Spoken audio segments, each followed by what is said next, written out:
ঘরে যার দাম নাই বাইরেও তিনি সম্মান পান না। হরহামেশা শোনা কথাই হতে চলেছে সত্যি। ঘর থেকে তাড়া খেয়ে ঘোড়া রেখে পালানো তাকেও আর কেউ রাখতে চাইছে না। ভারতের সেনাপ্রধান খুবই ভয়ঙ্কর এবং চাঞ্চল্যকর অভিযোগ এনেছে এই মুহূর্তে বাংলাদেশের বিরুদ্ধে, বা কখনো কখনো এটা বর্তমান সরকারকে একটা চ্যালেঞ্জিং ইস্যু দিয়ে দিল ভারত। মার্কিন প্রেসিডেন্ট নির্বাচনে ডোনাল্ড ট্রাম্প জয়ী হওয়ার পর বেশ খুশি হয়েছিল মোদী সরকার। তবে দায়িত্ব নিয়ে খোদ মিত্র দেশ ভারতকেই কড়া বার্তা দিলেন ট্রাম্প। এরপরই প্রশ্ন ওঠে, ভারত ইস্যুতে ঠিক কি করতে চাইছে ওয়াশিংটন? শেখ হাসিনাকে বাংলাদেশে ফেরত দিতে ভারতকে কঠিন চাপ দিয়েছেন যুক্তরাষ্ট্র, কঠিন হুঁশিয়ারি দিয়েছেন মার্কিন প্রেসিডেন্ট ডোনাল্ড ট্রাম্প। এমনকি ভারতের সেনাপ্রধানও কঠিনভাবে খেপে গিয়েছেন। বাংলাদেশকে কঠিন এক শর্ত দিয়ে বাংলাদেশে শেখ হাসিনাকে ফেরত দিচ্ছেন ভারতের সেনাপ্রধান। গত কিছুদিন বাংলাদেশ প্রসঙ্গে ভারতের এক ধরনের শান্ত মনোভাব দেখা যাচ্ছিল।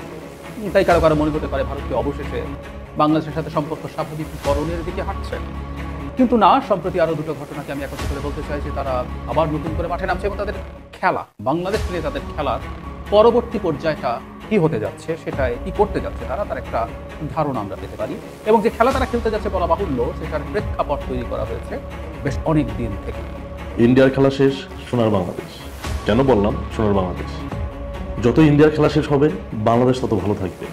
যত বাংলাদেশ ইন্ডিয়া মুক্ত হবে ততই বাংলাদেশের জনগণ ভালো থাকবে। এই জন্য বললাম যে ইন্ডিয়ার খেলা শেষ, সোনার বাংলাদেশ। আসসালামু আলাইকুম দর্শক, নতুন একটা নিউজে আপনাকে স্বাগতম। প্রিয় দর্শক, শেখ হাসিনাকে ভারত থেকে বাংলাদেশে ফেরাতে ভারতকে যুক্তরাষ্ট্রের অব্যাহত চাপ, ভারতে হাসিনার নতুন বিপদ, ভারতীয় সেনা প্রধানের ভয়াবহ হুঁশিয়ারি, বাংলাদেশকে নিয়ে ভারতের পরবর্তী খেলার ছক ফাঁসের ঘটনা ও প্রেক্ষাপট নিয়ে করা আমাদের আজকের ভিডিওটি অত্যন্ত গুরুত্বপূর্ণ।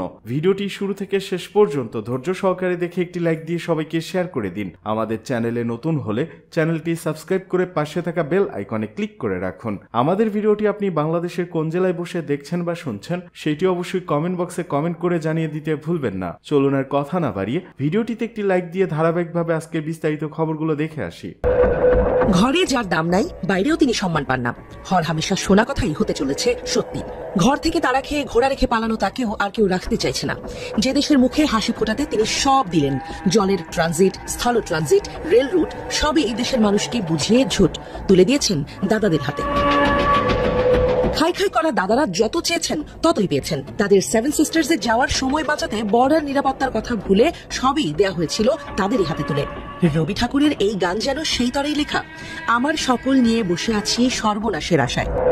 যাদের জন্য সর্বনাশকে তোয়াক্কা করলেন না তিনি, সব উজাড় করে দিলেন হাসি মুখে। তিস্তার পানি চাইলেন না, ফারাক্কা হিস্সা নিয়েও কোনো কথা তুললেন না। আদানির থেকে কিনলেন অন্যায্য দামে বিদ্যুৎ। সমুদ্র বন্দরেও যাদের করতে দিলেন অবাধ নোঙর, তারাই এখন মুখ ঘুরিয়ে নিয়েছে। এখন সোজা কথায় তিনি বোঝা, তাকে ছুঁড়ে ফেলতেই সহজ কোনো পথ খনন। যেই সেভেন সিস্টার্স এর যাতায়াত সহজ করতে তিনি এদেশের আপা সব করলেন, এমনকি দেশের রেল ও সড়ক যোগাযোগকেও ওদের কথা মাথায় রেখে ঢেলে সাজালেন। সেই সেভেন সিস্টার্সই এখন দাঁড়িয়েছে আপার বিপক্ষে। তারাও আপাকে নিয়ে ভয় পাচ্ছে, তারাও আর বিপদ বাড়াতে চায় না। তারা মনে করছে আপাকে নিয়ে ভারত বেশি চাল চাললে যা কিছু পেয়েছিল সস্তায় তার পুরোটাই চলে যেতে পারে অনাস্থায়। ভারতের উত্তর পূর্বাঞ্চলীয় রাজ্যগুলো বা সেভেন সিস্টার্স এ একটি জরিপ চালানো হয়েছে, তাতে উঠে এসেছে চাঞ্চল্যকর তথ্য। নরেন্দ্র মোদীর পরম মিত্র দেশ পলাতক শেখ হাসিনাকে রাখার বিপক্ষে অবস্থান নিয়েছেন তারা শেখ হাসিনাকে আশ্রয় দেওয়ার বিপক্ষে। সাম্প্রতিক একটি অনলাইন জরিপে এই অঞ্চলের অধিকাংশ মানুষ মনে করেন বাংলাদেশ ভারত সম্পর্ক উন্নয়নের স্বার্থে তাকে নিজ দেশে ফেরত পাঠানো উচিত। তবে ভারত সরকারের বর্তমান অবস্থান নিয়ে সৃষ্টি হয়েছে নানা প্রশ্ন। ভারতের শীর্ষস্থানীয় গণমাধ্যম ইন্ডিয়া টুডে NA পরিচালিত mood of the North East শীর্ষক জরিপের ফলাফলে দেখা গেছে আসাম, মেঘালয়, মণিপুর, ত্রিপুরা সহ উত্তর পূর্বাঞ্চলের অংশগ্রহণকারীদের মধ্যে 55% মনে করেন শেখ হাসিনাকে বাংলাদেশে ফেরত পাঠানো উচিত। ভারতীয় গণমাধ্যমগুলোতেও সেই সাথে ভিন্ন সুর। ঘড়ির কাঁটার সাথে পাল্লা দিয়ে তারাও ভোল পাল্টাতে শুরু করেছে। এতদিন যারা একনিষ্ঠভাবে আপাকে সমর্থন দিত, তারাই এখন জরিপ আর জনমতের নামে আপা বিরোধী ক্যাম্পেইন শুরু করেছে। যে ক্যাম্পেইনে রাষ্ট্র ভারতের সুরও পরিষ্কার, তারা আর শ্বেত হস্তে পালতে চায় না। ফল না দিতে পারলে যেমন ফলদায়ী বৃক্ষের প্রয়োজন ফুরায়, তেমন ভারতেও আপার প্রয়োজন ফুরিয়ে যাচ্ছে। তাই তো তারা নানা বাহানায় জরিপের নাম করে আদতে ঝিঁকে মেরে বউকে শেখাচ্ছে। ইশারা ইঙ্গিতে বলে দিচ্ছে আপনার প্রয়োজন ফুরিয়ে গেছে আপা, এবার আসতে পারেন। সেই প্রক্রিয়ার অংশ হিসেবেই হয়তো আপাকে লাইভে আনা হচ্ছে, যাতে বাংলাদেশ অনবরত চাপ দিতে থাকলে দিল্লি আপাকে সহজেই বলতে পারে আপনার এই আচরণ কূটনৈতিক শিষ্টাচার বহির্ভূত, আপনাকে রাখাও তাই অসম্ভব হয়ে পড়েছে। মার্কিন প্রেসিডেন্ট নির্বাচনে ডোনাল্ড ট্রাম্প জয়ী হওয়ার পর বেশ খুশি হয়েছিল মোদী সরকার। দীর্ঘদিনের পরীক্ষিত বন্ধু হিসেবে পরিচিত এই রিপাবলিকান নেতা ভারতের পাশে থাকবেন এমনটাই প্রত্যাশা ছিল নয়াদিল্লির। তবে দায়িত্ব নিয়ে খোদ মিত্র দেশ ভারতকেই কড়া বার্তা দিলেন ট্রাম্প।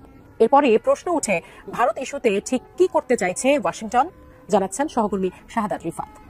ট্রাম্প মোদির সম্পর্ক বন্ধুত্বের তা বিশ্বজুড়েও বেশ আলোচিত। তাই হোয়াইট হাউসের দায়িত্ব নিয়ে নয়াদিল্লিকে নানা সুবিধা দিবে ওয়াশিংটন, এমন ধারণা ছিল বিশ্ব নেতাদের। তবে শপথ নিয়ে ভিন্ন ইঙ্গিত দিলেন ডোনাল্ড ট্রাম্প। শুরুতে সহযোগিতার আশ্বাস দিল ভারতকে, এখন একের পর এক হুঁশিয়ারি দিচ্ছে যুক্তরাষ্ট্র। মূলত শুল্ক নিয়ে টানাপোড়েনে এমন অবস্থান নিয়েছে ট্রাম্প প্রশাসন, যা মোদী সরকারের জন্য সুখকর নয় বলে মত বিশ্লেষকদের। শুধু তাই নয়, ভারতের প্রধানমন্ত্রী নরেন্দ্র মোদীর সঙ্গে সাক্ষাতেও সেই অবস্থানে কোনো প্রভাব পড়েনি বলে জানান মার্কিন প্রেসিডেন্ট ডোনাল্ড ট্রাম্প। তার জায়গায় তিনি অনড় রয়েছেন বলেও বার্তা দিয়েছেন। ভারতীয় বিভিন্ন সংবাদ মাধ্যম জানিয়েছে, যুক্তরাষ্ট্রের পণ্যের উপর ভারত যে হারে শুল্ক বসায়, পাল্টা সেই হারে ভারতীয় পণ্যের উপর শুল্ক বসিয়েছেন ট্রাম্প। সম্প্রতি মোদীর যুক্তরাষ্ট্র সফরে এই বিষয়ে আলোচনা হয় দুজনের মধ্যে, কিন্তু ট্রাম্প জানিয়েছেন শুল্ক ইস্যুতে তিনি একেবারেই পিছু হটেননি। মার্কিন সংবাদ মাধ্যমে ট্রাম্প বলেন, প্রধানমন্ত্রী নরেন্দ্র মোদী এসেছিলেন, তিনি তাকে জানিয়ে দিয়েছেন তারাও পাল্টা শুল্ক বসাবেন। ভারত যে হারে শুল্ক নিবে, যুক্তরাষ্ট্র একই হারে নিবে। এ বিষয়ে মোদী রাজি হননি জানিয়ে ট্রাম্প সংবাদ মাধ্যমকে আরো জানান বিষয়টা তার ভালো লাগছে না। তাই তিনি জানিয়ে দিয়েছেন ভারত যে পথে হেঁটেছে তিনিও সেই পথে হাঁটবেন, সব দেশের ক্ষেত্রে একই নিয়ম থাকবে। ট্রাম্প আরো জানান, পৃথিবীর মধ্যে ভারতই যুক্তরাষ্ট্রের কাছ থেকে সর্বোচ্চ শুল্ক আদায় করে, বিশেষ করে গাড়ির উপর 100% পর্যন্ত শুল্ক নেওয়া হয়। তাই তারাও বিষয়টি নিয়ে পদক্ষেপ নিয়েছেন।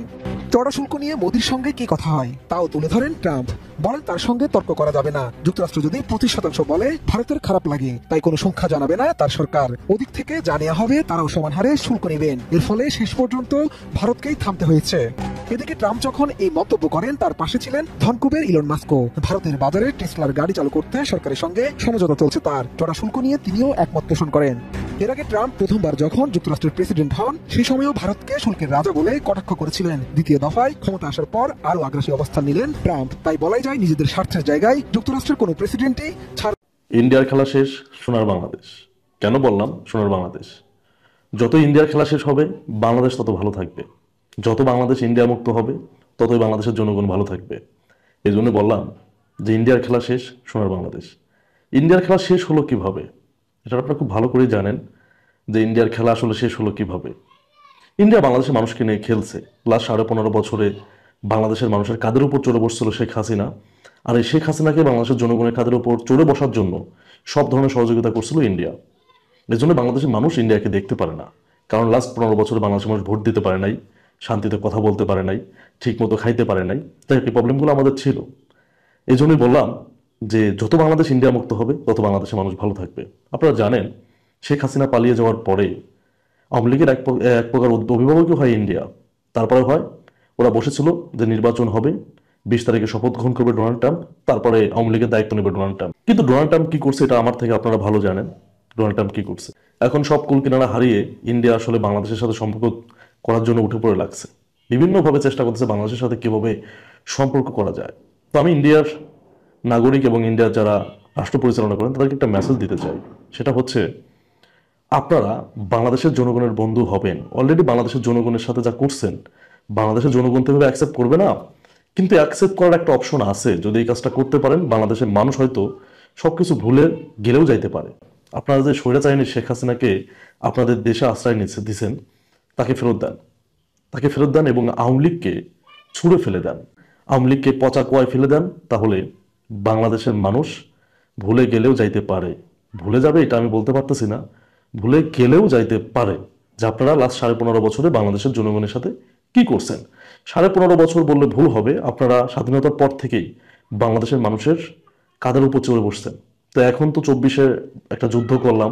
আমি মনে করি ইন্ডিয়ার সাথে যুদ্ধটা ছিল, ইন্ডিয়া আপনার সাথে যুদ্ধ করে আমরা নতুন একটা বাংলাদেশ পেলাম। এই বাংলাদেশকে নতুন করে গড়ার চেষ্টা করতেছি। আর আপনারা বিভিন্নভাবে বাধা দিচ্ছেন, বিভিন্নভাবে বাধা দিয়ে যাচ্ছেন। তো আপনারা যতই চেষ্টা করেন যে বাংলাদেশের সাথে সম্পর্ক করবেন, আমি মনে করি বাংলাদেশের বিভিন্ন দল মেনে নিলেও সাধারণ জনগণ এটা মেনে নিবে না। সাধারণ জনগণের এটা মেনে নিতে কষ্ট হবে। তারপরেও সাধারণ জনগণ ভুলে গেলেও যাইতে পারে লাস্ট 15.5 বছর আপনারা কি করছেন বাংলাদেশের জনগণের সাথে। যদি আপনারা শেখ হাসিনাকে বাংলাদেশে ফেরত দেন এবং আওয়ামী লীগকে পচা কুয়ায় ফেলে দেন, তাহলে বাংলাদেশের মানুষ সবকিছু ভুলে যেতে পারে। আপনাদেরকে বন্ধু বানাইলেও বানাইতে পারে, but I am not sure. তো যাই হোক, খেলা প্রকাশ শেষ। নতুন করে শুরু করতে হলে 100% বাংলাদেশের জনগণের কাছে ভালো হইতে হবে। তা না হলে ইন্ডিয়া অচিরেই বাংলাদেশ থেকে দৌড়ানি খাবে। গত কিছুদিন বাংলাদেশ প্রসঙ্গে ভারতের এক ধরনের শান্ত মনোভাব দেখা যাচ্ছিল। তাই কারো কারো মনে হতে পারে ভারতকে অবশেষে বাংলাদেশের সাথে সম্পর্ক স্বাভাবিকীকরণের দিকে হাঁটছে।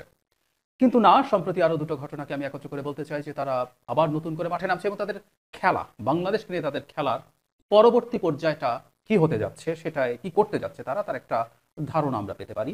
এবং যে খেলা তারা খেলতে যাচ্ছে বলা বাহুল্য, সেটার প্রেক্ষাপট তৈরি করা হয়েছে বেশ অনেক দিন থেকেই। খেলা তারা জিতবে কিনা ইটস ডিফারেন্ট ডিবেট, কিন্তু তার খেলাটা যাতে আমরা বুঝতে পারি, পড়তে পারি, এবং তারা প্রকাশ্যেই এই মেসেজগুলো আসলে আমাদেরকে দিচ্ছে এবং এই মেসেজের ভিত্তিতে আমরা আসলে আমাদের করণীয় ঠিক করা উচিত। যদিও আমি বহুবার বলেছি, আমি আবার বলবো, যোগ করে দেখাবো, তাদের এই খেলার রসদ আসলে আমরা দেশের ভেতর থেকে অনেকে মিলে জুগিয়ে যাচ্ছি। দুটো ঘটনা ভারতের পররাষ্ট্র মন্ত্রণালয়ের যিনি ব্রিফ করেন মিস্টার জয়সওয়াল, তিনি ব্রিফিং করেছেন। সেখানে আমাদের পররাষ্ট্র উপদেষ্টার সাথে ভারতের পররাষ্ট্র মন্ত্রীর যে বৈঠক, সেই প্রসঙ্গে সার্ক ইস্যু যখন এসেছিল তখন তার ব্যাপারে কি কথা হয়েছে, মানে সার্কের পুনরুজ্জীবন নিয়ে কথা হয়েছিল। তখন ভারতের পররাষ্ট্রমন্ত্রী আমাদের পররাষ্ট্র উপদেষ্টাকে যা বলেছেন, তিনি তার মানে জয়সওয়ালের বক্তব্য অনুযায়ী ব্যাপারটা এইরকম: দক্ষিণ এশিয়ার সবাই জানে কোন দেশ ও তার কি ধরনের কর্মকাণ্ড সার্ককে কোণঠাসা করে রেখেছে। নিশ্চয় জানি এটা পাকিস্তানকে ইন্ডিকেট করা হয়েছে। তৌহিদ হোসেনকে জয়শঙ্কর এই কথাও বলেছেন, সন্ত্রাসবাদের স্বাভাবিকীকরণ করাটা বাংলাদেশের উচিত নয়। এই বাক্যটা আমরা খুব মন দিয়ে খেয়াল করি, সন্ত্রাসবাদের স্বাভাবিকীকরণ করাটা বাংলাদেশের উচিত নয়। এরপর আরো অনেকগুলো ইস্যু আছে, আমাদের সীমান্ত নিয়ে কথাবার্তা হয়েছে, সেগুলো আছে, এবং সংখ্যালঘু নিয়েও তাকে জিজ্ঞেস করা হয়েছিল। তারপর তিনি বলছেন গত কয়েক মাসে বাংলাদেশের সংখ্যাগুরুদের উপরে কি হয়েছে সে বিষয়ে সবাই অবগত। তার মানে ভারত যে ন্যারেটিভ তৈরি করার চেষ্টা করেছে যে সংখ্যালঘুদের উপরে কমিউনাল হামলা হয়েছে, সেই জায়গায় তারা এখনো আছে। তারপর তিনি বলছেন সংখ্যালঘুদের নিরাপত্তা নিয়ে ভারতের উদ্বেগ বারবার প্রকাশ করা হয়েছে। তিনি বলেন সম্প্রতি ওয়াশিংটনে যুক্তরাষ্ট্রের প্রেসিডেন্ট ডোনাল্ড ট্রাম্পের সঙ্গে বৈঠকেও ভারতের প্রধানমন্ত্রী নরেন্দ্র মোদী ওই প্রসঙ্গে উত্থাপন করেন। যুক্তরাষ্ট্রকে ওই বিষয়ে ভারতের উদ্বেগের কথা জানানো হয়েছে। তার মানে সেই ইস্যুটা তো আছেই। এবার আরেকটা পয়েন্ট একটু যোগ করব, এটার হেডলাইন হচ্ছে এরকম: বাংলাদেশে পাকিস্তানের সেনা গোয়েন্দা আছে দাবি ভারতীয় সেনা প্রধানের। আমরা মনে করতে পারবো কিছুদিন আগে ভারতের সেনা প্রধানরা সাধারণত এভাবে কথা বলেন না, কিন্তু বাংলাদেশ ইস্যুতে তিনি কথা বলার প্রসঙ্গে বলছিলেন বাংলাদেশের সাথে সম্পর্ক স্বাভাবিকীকরণ হতে পারে শুধুমাত্র একটা নির্বাচিত সরকার আসার পর। ভারতের সেনা প্রধানরা আরেকটা দেশের পররাষ্ট্রনীতি, তার অভ্যন্তরীণ রাজনীতি, সেই দেশের সাথে পররাষ্ট্র সম্পর্ক, এভাবে কথা খুবই নজিরবিহীন। কিন্তু তিনি বলেছেন, এবার তিনি আবার বলছেন, তিনি যা বলছেন, তিনি তার কাছে সব প্রশ্নের উত্তরে কি বলছেন সেটা বলি। প্রশ্নটা ছিল সম্প্রতি ভারতের সীমান্তবর্তী ও চিকেন নেক স্পর্শকাতর অঞ্চলে পাকিস্তানি সেনা গোয়েন্দারা গিয়েছিলেন, এ নিয়ে তিনি উদ্বিগ্ন কিনা। মানে তিনি জনাব উপেন্দ্র মিনিস্টার চিফ, তিনি বলেন আমি একটি আলাদা দেশের ক্ষেত্রে সন্ত্রাসবাদের কেন্দ্রটি ব্যবহার করেছি, কেন্দ্র শব্দ, যেটা পাকিস্তানের ক্ষেত্রে। যদি ওই দেশের মানুষরা অন্য কোনো স্থানে যায় এবং সেটা আমাদের প্রতিবেশী এবং বিষয়টির সঙ্গে আমরা সংশ্লিষ্ট থাকি, তাহলে আমি নিয়ে উদ্বিগ্ন হব। ভারতীয় সেনাপ্রধান বলেন বাংলাদেশের মাটি ব্যবহার করে পাকিস্তান যেন সন্ত্রাসী না পাঠাতে পারে সেটি চাওয়া থাকবে। তিনি বলছেন ওই মাটি ব্যবহার করে তারা যেন ভারতের সন্ত্রাসবাদী পাঠাতে না পারে। বাংলাদেশের সম্পর্ক ভালো আছে ইত্যাদি ইত্যাদি বলেছে। তারপর তিনি বলছেন সামরিক দিক থেকে আমাদের সম্পর্ক বেশ শক্তিশালী, আদান প্রদান করতে পারে, এসব কথা বলছেন। এবং শুরুতে তিনি বলেছেন এই রকম, বাংলাদেশে আইএসআই এর সেনা সদস্যরা এসেছেন বলে তিনি দাবি করছেন, এমনকি এই সেনা ও গোয়েন্দারা বাংলাদেশ ভারত সীমান্তবর্তী শিলিগুড়ি করিডোরের কাছে গিয়েছিলেন বলেও দাবি তার। মানে ভয়ঙ্কর অভিযোগ। তাহলে আমরা খেয়াল করি বাংলাদেশে প্রসঙ্গে পাকিস্তানকে এনে, সার্ক প্রসঙ্গে এনে পাকিস্তানকে এনে ভারতের যিনি পররাষ্ট্র মন্ত্রণালয়ে ব্রিফ করেন, তিনি জানাচ্ছেন, তিনি বলছেন বাংলাদেশে সন্ত্রাসবাদকে স্বাভাবিকীকরণ যেন করে না ফেলে। এটা পাকিস্তানকে অ্যাকিউজ করেছেন এবং সার্ক ইনএফেক্টিভ হওয়ার পেছনে তারা পাকিস্তানের সন্ত্রাসবাদকে দায়ী করে। 2016 সালে পাকিস্তানের কোনো একটা জায়গায়, আমি উড়ি বোধ হয় এরকম, সেখানে একটা সন্ত্রাসবাদী হামলার পর তারা পাকিস্তানকে অ্যাকিউজ করে সার্ককে ইনঅ্যাক্টিভ করে ফেলেছে। এখন এবার একটু আসি আমরা যে সামনে বাংলাদেশের ঝুঁকি কি, কিন্তু সম্প্রতি এটার সাথে জুড়ে দেব যারা মোদি এবং ডোনাল্ড ট্রাম্পের যে বৈঠক হলো কয়েকদিন আগে আমেরিকাতে, সে তারপর যে ব্রিফিং হয়েছে এবং জয়েন্ট যে কমিউনিকে হয়েছে, সেখানে মানে ক্রস বর্ডার যে টেরোরিজম, মানে পাকিস্তানকে ইন্ডিকেট করে বলা হচ্ছে সেটা যেন পাকিস্তান বন্ধ করে। নট অনলি দ্যাট, মুম্বাই হামলা যে হয়েছিল, মুম্বাই অ্যাটাকের একজন আসামি আমেরিকা ছিলেন, তাকে ভারতের হাতে হস্তান্তর করা হয়েছে, সেটার বিচার জয়েন্ট কমিউনিকেতে চাওয়া হয়েছে এবং ওটার সাথে পাঠানকোট যে হামলা হয়েছিল সে দুটো। তার মানে পাকিস্তান একটা সন্ত্রাসবাদী দেশ, পাকিস্তান সন্ত্রাসবাদ উস্কে দেয়, এই ধরনের আলাপ এনে তারা দুটো দেশ এগুলো বন্ধ করার দাবি করছে এবং এগুলো একসাথে ফাইট করার কথা বলছে। তার মানে পাকিস্তান একটা সন্ত্রাসবাদী দেশ, পাকিস্তানে ইসলামিক এক্সট্রিমিজম আছে এবং সেই রিলেটেড টেরোরিজম আছে, সেটা এখন ভারতের পররাষ্ট্র মন্ত্রী আমাদের পররাষ্ট্র উপদেষ্টাকে জানাচ্ছেন যে বাংলাদেশে যেন এটা স্বাভাবিকীকরণ না করে ফেলে। আবার বাংলাদেশের মাটিতে পাকিস্তানের গোয়েন্দারা আছেন, সেনা গোয়েন্দারা আছেন, এমনকি তারা ভারতের চিকেন নেকের কাছাকাছি পর্যন্ত পৌঁছে গেছেন, এরকম দাবি করছেন ভারতের সেনাপ্রধান। এবার আশা করি খেলার পরবর্তী পর্যায়টা আমাদের কাছে স্পষ্ট হয়েছে। বাংলাদেশে এখন পাকিস্তানি টেরোরিজমের ঘাঁটি গাড়ছে এবং বাংলাদেশ থেকে ভারতের অন্যান্য অঞ্চলে, এই অঞ্চলে একদিকে তো তার সেদিকের বর্ডার আছে, এখন উত্তর পূর্বাঞ্চলীয় রাজ্য বা সেভেন সিস্টার্স বলি বা পশ্চিমবঙ্গ সংলগ্ন এই এলাকাতে পাকিস্তানের যে সেনা সদস্যরা, সেনা গোয়েন্দারা তাদের ভাষ্য মতে বাংলাদেশের মাটিতে আছেন এবং এই অঞ্চলেও তারা এখন একটা ডিফারেন্ট ফ্রন্টে টেরোরিজম শুরু করবেন। এটা হচ্ছে তাদের ন্যারেটিভ, আরেকটা ক্রস বর্ডার টেরোরিজম। আমি বহুদিন থেকে একটা কথা বলছিলাম যে বাংলাদেশে ধর্মীয় উগ্রবাদের প্রসার ঘটছে, এই ধরনের বয়ান তৈরি করার মতো বেশ কিছু ঘটনা ঘটানো হয়েছে, এগুলো পরিকল্পিত এবং আমাদের সরকারের অথর্বতা, অক্ষমতা এই বয়ানকে অ্যাস্টাবলিশ হতে সাহায্য করেছে। মাজারে হামলা সংখ্যাটা এখন 85-র মতো, একের পর এক মাজারে হামলা হয়েছে এবং ইসলামিক এক্সট্রিমিস্ট যেসব গ্রুপ এই ধরনের সকল জিহাদিস্ট কর্মকাণ্ড করে তারা এই মাজার কনসেপ্টে বিশ্বাসী নয়, তারা এগুলোর বিরুদ্ধে দাঁড়াবে। সুতরাং এটা এই ন্যারেটিভের পার্ট, এটাকে হেল্প করে। লালন মেলা বহু জায়গায় বন্ধ হয়েছে, বাউলদেরকে বহু জায়গায় গান গাইতে দেওয়া হয় নাই, বিভিন্ন রকম মেলা বন্ধ হয়েছে, সাংস্কৃতিক অনুষ্ঠান বন্ধ হয়েছে। বই মেলাতে এমন একজন লেখিকার, তিনি বিতর্কিত কিন্তু ওনার নিষিদ্ধ নয় এমন বই বন্ধ করে দেওয়া নিয়ে নানান বড় ধরনের হুজ্জতি হয়েছে, হাঙ্গামা হয়েছে, ট্র্যাপ হতে পারে কিন্তু তারপর হয়েছে। একই সাথে অভিনেত্রীরা শোরুম উদ্বোধন করতে পারছেন না, মেয়েদের ফুটবল খেলা হয়নি। মানে আমরা যদি হিসাব করি সংখ্যাগুলো অনেক হিসেবে দাঁড়িয়ে যায়। বিভিন্ন জায়গায় এই ধরনের ঘটনা ঘটেছে, ঘটানো হয়েছে, স্পষ্টভাবেই ঘটানো হয়েছে। এখন বাংলাদেশে দিনের পর দিন এখন যদি আমরা সব ঘটনাগুলো একত্র করি কয়েকশো ঘটনা পাবো, এক একটা এক এক রকম, যেগুলো আসলে ওই ন্যারেটিভকে যে বাংলাদেশে ইসলামী মৌলবাদ, ইসলামী এক্সট্রিমিজম মাথা চাড়া দিচ্ছে। এর সাথে আমরা যোগ করব শেখ হাসিনার পতন এবং পালিয়ে যাওয়ার পর থেকে বাংলাদেশে বিভিন্ন মিছিলে, বিভিন্ন সমাবেশে কালেমা লেখা কালো পতাকা, যেটা দায়েশের পতাকা বলে প্রতিষ্ঠিত হয়েছে, বিরাট বড় পতাকা দিয়ে স্টুডেন্টরা মিছিল করেছে। চক্রান্ত আছে, বহু জায়গায় কেউ জানতো না, হাতে দিয়ে গেছে, অনেকে সরল বিশ্বাসে সরল মনে কালেমা লেখা পতাকা বলে সেটা উড়িয়েছেন, সেটা ধরেছেন, কিন্তু এই ছবিগুলো ছড়িয়ে পড়েছে চারদিকে, বিভিন্ন দিকে। সুতরাং এই ঘটনাগুলোর জন্য আসলে ঘটানোর চেষ্টা হয় এবং মুহূর্তে সেগুলো ভারতের মিডিয়া লুফে নেয়, সেগুলো ছড়িয়ে দেয়, সেগুলো চলতে থাকে, ক্রমাগত চলতে থাকে। সুতরাং বাংলাদেশে জঙ্গিবাদের উত্থান হতে পারে এবং সেটা পাকিস্তানি জঙ্গিবাদ, পাকিস্তানের গোয়েন্দারা থেকে সেটা দেখভাল করছে এবং ভারতের জন্য নিরাপত্তা ঝুঁকি তৈরি করছে তার চিকেন নেক এবং সেভেন সিস্টার্সের। এবং আমি সাথে যোগ করব বাংলাদেশে দাঁড়িয়ে বাংলাদেশের বাইরে থেকেও কেউ চিকেন নেকের গলা টিপে ধরবো, ভারতের সেভেন সিস্টার্সের খবর করে দেবো, এই আলাপ টালাপ বহু হয়েছে, রেটরিক্যালি হলেও প্রচুর এই আলাপ, এই স্লোগান বাংলাদেশ থেকে দেওয়া হয়েছে। সুতরাং সবকিছু আমরা যদি যোগ করি তাহলে দেখা যাবে ভারত এখন তার মানে এখন বাংলাদেশের অভ্যন্তরে না, ভারতের মধ্যেও একটা স্পিল ওভার হতে যাচ্ছে, ক্রস বর্ডার টেরোরিজম ভারতের এখন এই বর্ডারেও শুরু হতে পারে, পাকিস্তান পেট্রোনাইজড এবং বাংলাদেশ সেটার পার্ট হচ্ছে। এই ন্যারেটিভ হচ্ছে এখন সামনে, খুবই ভয়ঙ্কর ব্যাপার, খুবই ভয়ঙ্কর ব্যাপার। আর এই ধরনের ইসলামিক টেরোরিজম যদি মাথা চাড়া দেয় বাংলাদেশে, তাহলে অনিবার্যভাবে হিন্দু সম্প্রদায়ের জন্য সেটা আবার প্রবলেম তৈরি করবে। এই সব কিছু আমরা যদি একত্র করি, ইন্টারন্যাশনালি আমরা চাপে পড়তে যাচ্ছি, ঝামেলায় পড়তে যাচ্ছি। এদিকে মিরপুরে এক রাতে 6 স্থানে ডাকাতি, আতঙ্কে ব্যবসায়ীরা। রাজধানী মিরপুর 10 নম্বর এ ব্লকের 20 নম্বর লাইনে একদল সংঘবদ্ধ ডাকাত এক রাতে 6টি দোকান ও বাসায় হানা দিয়েছে।